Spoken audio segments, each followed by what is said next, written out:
అందరికీ నమస్తే. జన సైనికుల్లోనూ, ఇటు మెగా అభిమానుల్లోనూ ఒక కొత్త రకమైన ఆందోళన ఒకటి క్రియేట్ అయితుంది.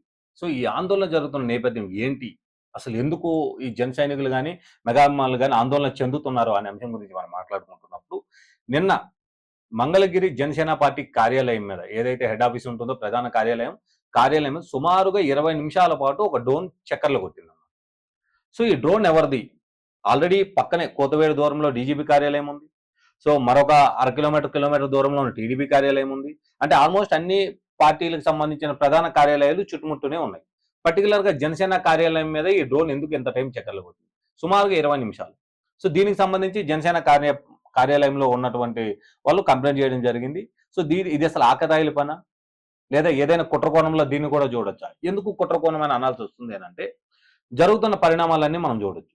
వైజాగ్, మన్యం జిల్లాలో జరిగినటువంటి డిప్యూటీ సీఎం గారి యాత్ర ఏదైతే ఉందో దాంట్లో ఒక నకిలీ ఐపీఎస్. సో, ఆ రోజు మొత్తము పవన్ కళ్యాణ్ గారు చుట్టుపక్కలే ఉన్నారు. సో, పవన్ కళ్యాణ్ గారికి థ్రెట్ ఉందా అనే అంశం మీద ఇలాంటివి కూడా మనం చూడాలి. ఎందుకంటే ఒక డిప్యూటీ సీఎం ఉండేటప్పుడు భద్రత అనేది చాలా కట్టుదిట్టంగా ఉండాలి. చాలా పటిష్టంగా ఉండాలి. సో, ఇటు ఇంటెలిజెన్స్ టీమ్ వారు గాని, లేదా పోలీస్ డిపార్ట్మెంట్ వారు గాని అసలు ఏం చేస్తున్నారు? సో, ఆల్రెడీ ఎవరైతే పవన్ కళ్యాణ్ గారు ఉన్నారో ఆళ్ళ మీద గతంలో కూడా ఒకసారి హైదరాబాద్‌లో రిక్కీ జరిగిందని కూడా కొన్ని వార్తలొచ్చాయి. సో, తర్వాత మొన్న జరిగినటువంటి ఒక బుక్ ఫెస్టివల్‌లో సంబంధించి కూడా పవన్ కళ్యాణ్ గారు ఎళ్ళినప్పుడు అక్కడ పవర్ కట్ జరగడం. ఎందుకంటే భద్రతా కోణంలో మనం చూసుకున్నప్పుడు అసలు డిప్యూటీ సీఎం అయినటువంటి పవన్ కళ్యాణ్ గారికి భద్రత ఉందా? లేదా? సో, ఈ అంశం గురించి మనం ఎలా చూడొచ్చు?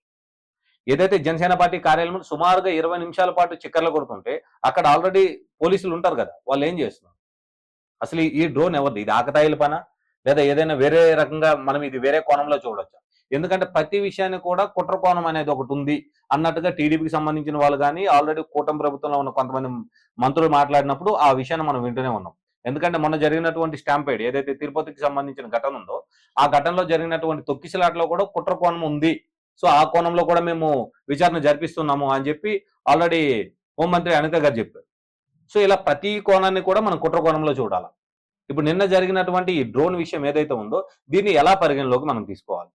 సో, ఎందుకంటే డీజీపీ కార్యాలయం దగ్గరలో ఉన్నప్పటికీ ఇటు ఆకతాయిలా లేకపోతే వేరే వాళ్ళ ఎవరన్నది కూడా కనీసం భయపడకుండా, కనీసం ఎలాంటి యాక్షన్ ఉంటది? ఎలాంటి చర్యలు తీసుకుంటారు? అనే అంశం కూడా భయం లేకుండా వీళ్ళు ఎలా ప్రవర్తిస్తున్నారు?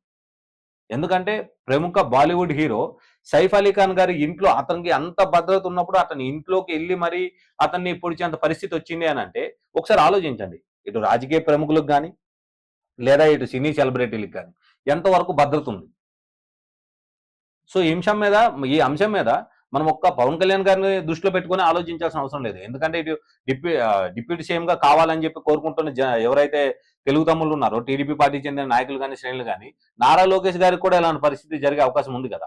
ఒకవేళ కుట్రకోణంలో జరుగుతుంది అని అనుకున్నట్టయితే మంత్రివర్గంలో ఉన్నవాళ్ళు గాని, సో, అలాంటి స్థాయిలో ఉన్న వాళ్ళ మీద కూడా ఇలా జరిగే అవకాశం అయితే ఉండనే ఉంటుంది. పర్టిక్యులర్‌గా పవన్ కళ్యాణ్ గారి మీద ఇలాంటి కోణం ఉంది అనంటే ఎందుకు? ఆ అంశాన్ని మనం ఆలోచిస్తున్నప్పుడు పవన్ కళ్యాణ్ గారు అతి తక్కువ సమయంలో ఏదైతే ప్రభుత్వం ఏర్పడిన సుమారుగా 6, 7 నెలల సమయంలోనే తనకంటూ ఒక బేస్‌మెంట్‌ని క్రియేట్ చేసుకున్నారు. రాష్ట్ర ప్రజల్లోనూ అలాంటి దేశ రాజకీయాల్లో కూడా ఒక మంచి పేరు తెచ్చుకున్నారు. సో, ఎక్కడ చూసినా సరే పవన్ కళ్యాణ్ పేరే వినిపిస్తుంది. సో, ఇలాంటి అంశాలు కూడా మనం ఆలోచించొచ్చా? దానికి సంబంధించి ఏమైనా ఇలా జరిగే అవకాశం ఉందని మీరు భావిస్తున్నారా? సో, మీరేమనుకుంటున్నారో నాకు ఒకసారి కామెంట్ రూపంలో తెలపండి. Thank you.